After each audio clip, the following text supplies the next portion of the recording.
we were doing a series. If you're just joining us for the first time here, we are doing a series on the book of the First Peter. And we started with the holiness and what it involves to be part or to become holy in God's sight. And that was, it was a little bit sidetracked last Sunday because it was back to Sunday.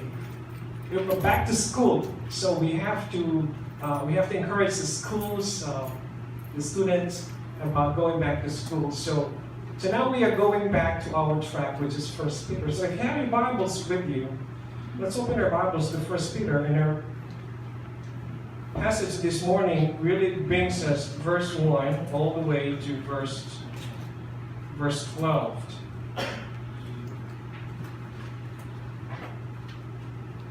Obviously, the Apostle Peter is the one who wrote this particular epistle. It's still entitled Our Living Hope. Our Living Hope. Wow, that's beautiful.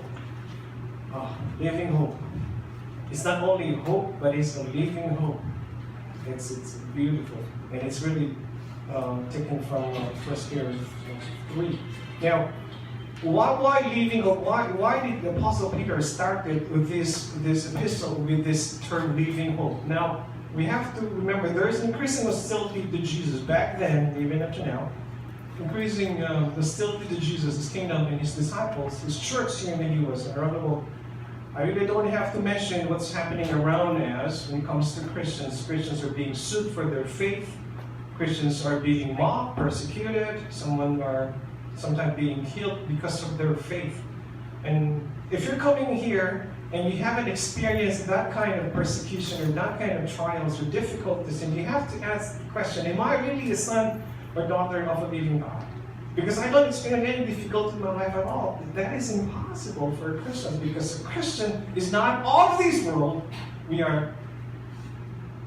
belong to a different citizenship, which is in heaven. So, because of the nature, there will always be hostility.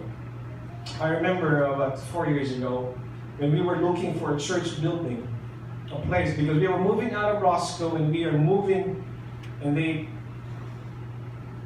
told us that we have to bulldozer the church building, and you have to move out, and you have to look for a new place. And so I was looking for a place, and I've literally looked at least 100 places. 100 places. I went to churches, and I was asking, is there any place where you could accommodate our church? And the answer is no. And I was thinking, why am I not accommodate us? And they simply say no. Some churches doesn't even have the audacity to say no. They just don't even return my calls. And so I said, okay, so there are no churches, so let's look for another place. So we went to schools, we went to offices, and told us, hey, in this office building, no church. No church. So there are no churches like to accommodate us, no offices like to accommodate us, no schools. What's left? A warehouse. A warehouse. And so I talked to this owner, and he said, you know what? We have one unit, and they're moving out. You might want to take a look at it. And this is what we have. The rest is history, as I would say. 4 years. Oh no, yes, we would like to be in a place somewhere else, but for one reason or another, we have facing difficulties. And churches has been always like that. And that's why it's a living hope. A living hope is a matter of looking what is ahead rather than what is looking around us. When we are experiencing difficulties in life, we always have to have this mindset. We look ahead and not be affected by our circumstances. The key to maintaining the living hope is in the midst of our situation is to understand that there is more to life than just here and now, and to constantly think about our future inheritance that has been purchased for us by Jesus. We always have to have this kind of mindset. Yes, I'm going to a situation that is not favorable to me, but this is just temporary. Things will change, seasons change, people change. This will change. So we just have to have this mindset. If God allows me to pass through this, I know at the end of this, God will still be with me. So we have to have that kind of mindset. And we should not be backed down by our present situation, our present concerns or worries. And that's why the Apostle Peter keeps on telling us. Peter reminds us here about the stark contrast between what happens when we look around us, the circumstances, and what happens when we look ahead to our inheritance. Three things I would like for us to remember. When we keep on looking what is around us, and we fail to look what is ahead, three things will happen to us. First thing that will happen to us, if we keep on looking around your circumstances, it will weaken your faith. It will weaken your faith. If you keep on looking what is around you, the people around you, the circumstances around you, the workplace, the family, if you keep on looking around you, it will weaken your faith. There was this article from Christianity Today that I was reading a few days ago. I don't know if you've heard about the Baptist Foundation of America. It is an investment. I don't want to use the word investment, but they project it to be an investment company. So pastors from all over America send their retirement money into this company called Baptist Foundation of America, BFA. And so pastors, Christian workers, some Christians, they send money into this Baptist Foundation of America. Make the story short, that company is really not an investment company, but a Ponzi. Meaning, you give money, and I promise that you will have this interest, but eventually it will pay this someone who gave money earlier. And so they will get some more money and give it to a little bit. To make the story short, they filed for bankruptcy, and they only have $70 million in assets and a liability of $535 million. And a lot of pastors, a lot of Christians lost a lot of money. And because of that, a lot of Christians who put their money in BFA were so angry. They were so mad.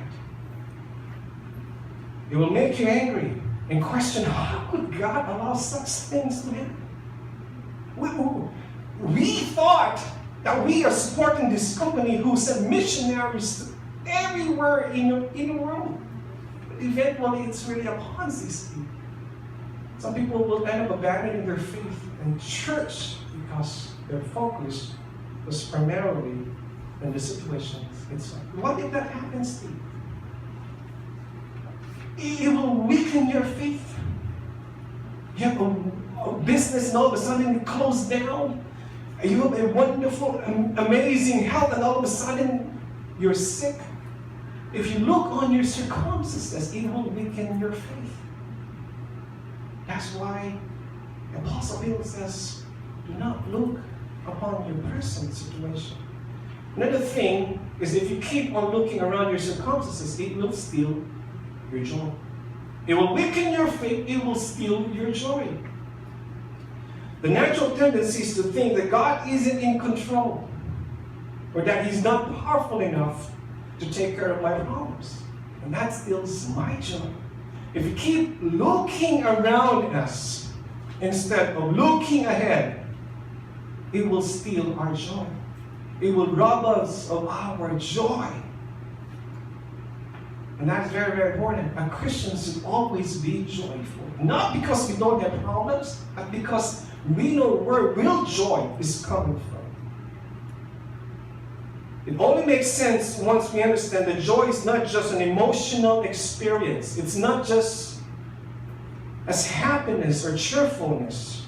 Rather, it is a settled state of mind based on confidence that God is in control in every detail of life. The reason why we are joyful, the very reason, the core that we are joyful is not because we don't have problems or we are not swimming in a lot of worries. The reason why we are joyful is because we know God is in control. And that's the reason why we can be joyful in the middle of all of these things, because we know God. I don't know God, but I know that you are always with us. When you open that mail and you found, Pastor, I don't know how to handle this problem. You know what? Rejoice, because God knows before you reach this land. He knows exactly this will happen to you, so rejoice. God is in control. So that is the basis of our rejoice, because we have a God who is in control. So when we look around us and we keep focusing on the people, events, circumstances around us, it will weaken our faith and it will still our joy. Third, if you keep on looking around your circumstances, it will rob God of His glory. It will rob God of His glory. If we whine and complain about our trials and even question God's love and His goodness, then we rob God of the glory He deserves. What is the number one enemy of our faith? It's when we complain so much and people see we are whiners and complainers, because it robs God. Remember, we are here so we could reflect the glory of God. If people around us always see in us that we are so problematic, that we are so depressed, it will rob God of His glory, because they don't see the glory of God in us. And the very reason why God saved us and brought us here is so it will reflect the glory of God. The moment that we keep on whining, complaining, I don't know, bills again. We just finished fixing this car. Now this week another car needs to be fixed. I just paid that bill. Now there's another bill coming. We keep on complaining and complaining. It robs God His glory. Verse 7. This have come so that the proven genuineness of your faith, of greater worth than gold, which perishes even though refined by fire, may result in praise, glory, honor when Jesus Christ is revealed.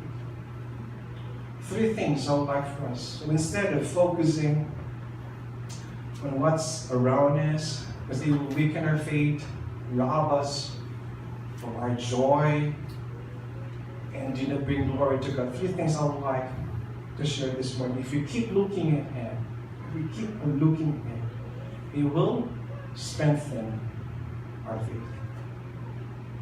It will strengthen our faith. Gold is purified by heating it to a high temperature so that impurities can be separated and removed from the gold. I know you don't like trials. I know you don't like sufferings. The trials work a lot like that in our lives.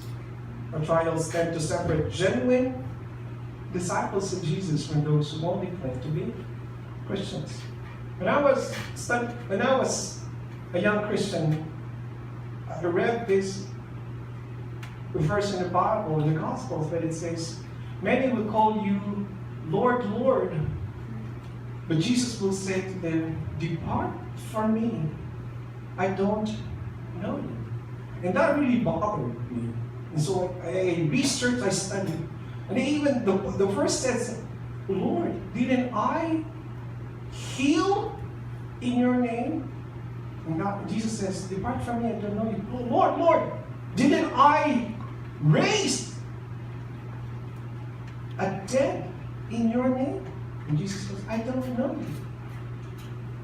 Lord, didn't I perform miracles in your name? Jesus said, I don't know you. And that really bothered me a lot. And so, a lot of people will claim to be Christians. They attend church. They bring Bibles in their hands. They go to Christian gatherings. They even have stickers in their car. Real Christians, real disciples of Jesus remains when trials and sufferings hits them. That's the only way Jesus, God, could separate Christians from true disciples. Like refining gold, I had these, is it natural, those one of those cable TVs, the process of gold. Back in those old days, when they were processing gold, they melt the rocks, the gold, they were all mixed together, so they melt it until it becomes liquefied. And the moment it becomes liquefied, they remove the stones, the little things, and they basically refine. They know it's really pure gold when they could see themselves in the liquefied gold. It's like a mirror. When they look upon this melted, liquefied gold, and they could see themselves, they know for a fact that that is pure gold. So, when we go through trials, when we go through sufferings, that is the process when God is separating true disciples from those who self-proclaim just Christians. If you keep looking ahead, it will strengthen your faith. Second, if you keep looking ahead, it will increase your joy. Like this. Trials, no matter how severe and no matter how long they last, they are only temporary. They will fade away and perish, but our inheritance is everything. Our life here on earth is not. It is imperishable, undefiled, unfading. When we keep looking ahead, it will strengthen our faith. If we keep looking ahead, it will increase our joy. And that is the beauty that Apostle Peter is telling us here. You don't look around, you look ahead. Always look ahead. Because it will increase your joy, it will strengthen your faith. And lastly, you keep looking ahead, it will bring glory to God. It will give glory to God for the way He sustained us through the trial in our lives. He's absolutely the one who deserves any glory out of this situation. It brings glory to God. When we have our joy, when we strengthen our faith, it brings the glory to God. It really brings glory to God. Okay, so Pastor, thank you for telling us that if we keep on looking around us, it will rob us of our joy, it will weaken our faith, it will rob God's glory. You're telling us that we should look ahead, so it will increase our faith, increase our joy, restore our joy, and bring the glory to God. Okay. So this is where the rubber meets the road. Now, how do we apply this?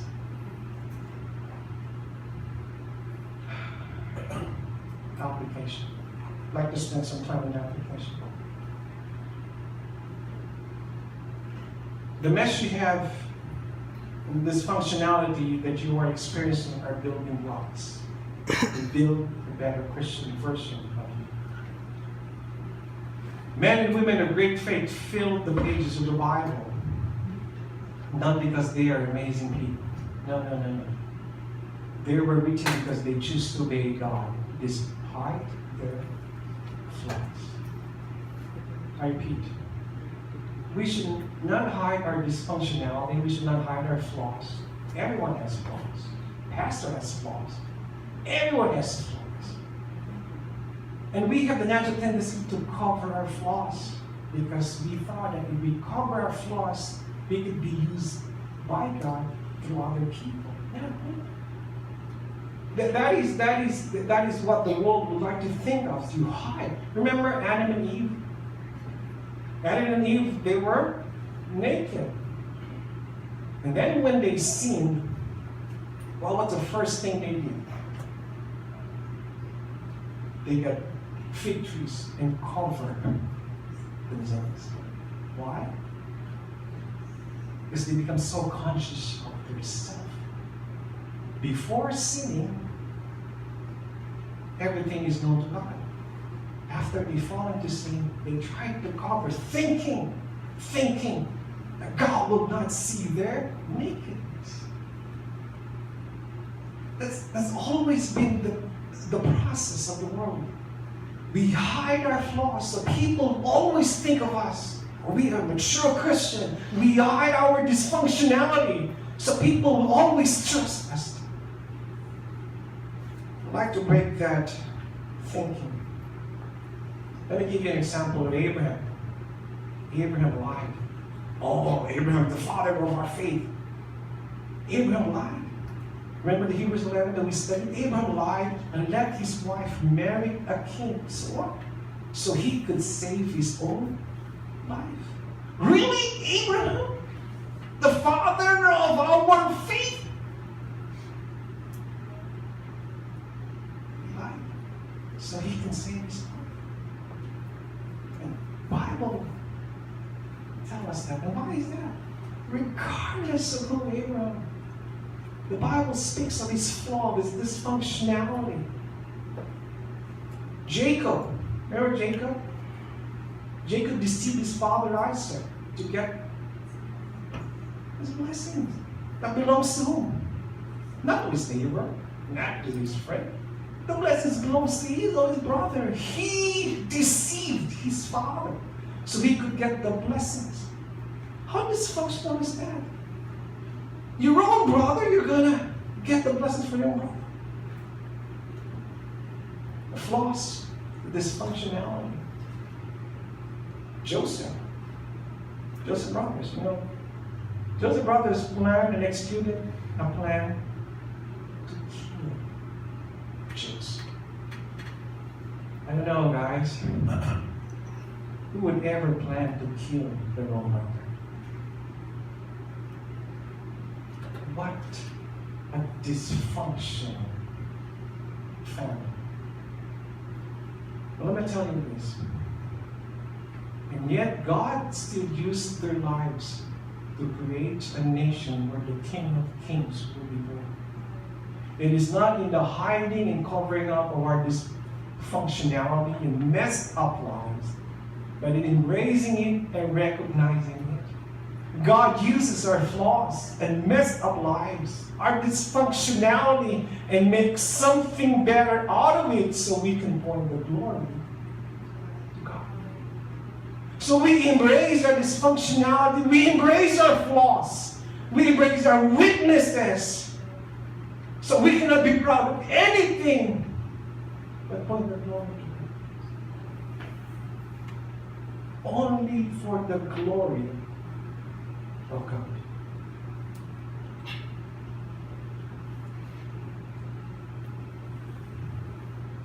In October 2017, less than 2 months from now, we will be our 21st year in this church. We joined this church in October 1996. 21 years in a single church is a long time. And the big question is, what has kept us in this church? 21 years. I came in America, I joined this church. I just want to be in the church. That was my intention. My heart's intention here is just, I want to be part of a church. Because I was a Christian in the Philippines, so when I migrated to America, I want to be part of the church. Because Christian church is only part of I can't imagine myself outside the Christian church. I became a Christian June 28, 1981. I became a Christian. I was in high school going to college. A pastor of our local church in Makati shared to me the gospel. And from there on, I've always embraced Jesus as my Lord and Savior. 21 years in FICC. And I keep on asking, why has got me in this church? My contemporaries, my colleagues, back in the 1990s, the pastors I've known back in the 1990s, either did one of these three things. One, pastors have retired. My contemporary in 1996, the 90s, the pastors have retired. Some pastors, they closed their church. I've known dear friends, pastors, who closed down their churches. And I was there in the agony of it, and I was encouraging them, we look ahead. Always look ahead. And some pastors I've known back in the 90s, they've joined another church. So three things. They retired from the ministry, they closed down the church, they moved to another church. And I was thinking, God, I could be one of those. I could be one of those. I think I have served the church enough for 21 years. Would you agree? Mahaba na po yun. That's enough. 21 years. When I was starting my pastoral ministry, a good friend of mine told me, Andrew, I want you to remember this. The measure of how successful you are in the ministry is never about the results. It's never how many people attend church. It's never how many people have been saved by your work. It's not about how many people went into water baptism because of your ministry. It's never about results. Remember that, Andrew. The measure of how successful you are in the ministry is never about results, but it's how you obey God. Especially when times are tough. When you feel like giving up, you still obey God. You keep on preaching, you keep on pastoring, no matter how difficult it is. That is the measure of success. Abraham never saw 1,000,000 people, but God promised him, I will make your descendants as numerous as the stars and as numerous as the suns. But Abraham only saw Isaac. But he kept the faith until he died. Moses was promised, I will give you a promised land. And 40 years he traveled. And when he was about to cross the promised land, God said, Moses, you were not going to the promised land. But he kept his faith in God.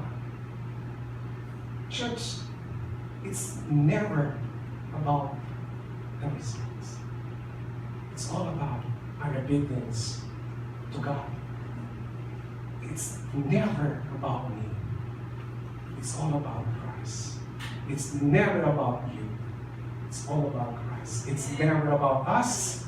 It's all about Christ. And all God's people says.